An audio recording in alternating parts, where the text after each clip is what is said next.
रामकृष्ण हरी मंडळी. आज थोडासा ना उशीरच झाला जायला, कारण अनुश्री उठलीच नव्हती. मग काय गेलो, खरं थांबावं लागलं गेटच्या बाहेर. आणि असं थांबावं लागलं ना, खरं 8:30च्या 9 वाजून जातात हा माघारी यायपर्यंत. मग काय तिथून पुढची धावपळ आपली चालूच रोजची. कपडे भांडी हे ते झाल्यानंतर मॅडमची फरमाईश होती गुलाबजामुनची. मग काल गेलोच होतो डीमार्टला, तर ते हे आणलं होतं packet, by one get one free मिळालेलं.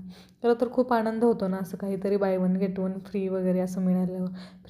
फ्रीमध्ये मिळालेल्या वस्तूंचा आनंद काही वेगळाच असतो. तुम्हाला पण होतो का असा आनंद फ्रीमधल्या वस्तूंचा? हे मला कमेंटमध्ये नक्की सांगा. इकडे माझं शिव झोपला आहे तोपर्यंत म्हटलं करून घ्यावं. झालं, गोळे करायला घेतले तोपर्यंत उठले साहेब.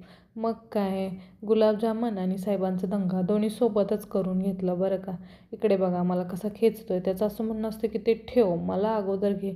खरं तर झोपेतनं उठल्यानंतर मुलं खूप चिडचिड करतात.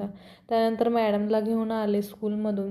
मग काय, बाबांनी भेळ आणली होती. अगोदर भेळच खाऊन घेतली त्यांनी.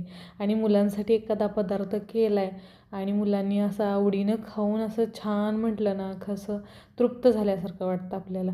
आपल्या केलेल्याचं चीज होतं बरं का. आणि नंतर शिवची रिॲक्शन बघा गुलाबजामुन खाताना.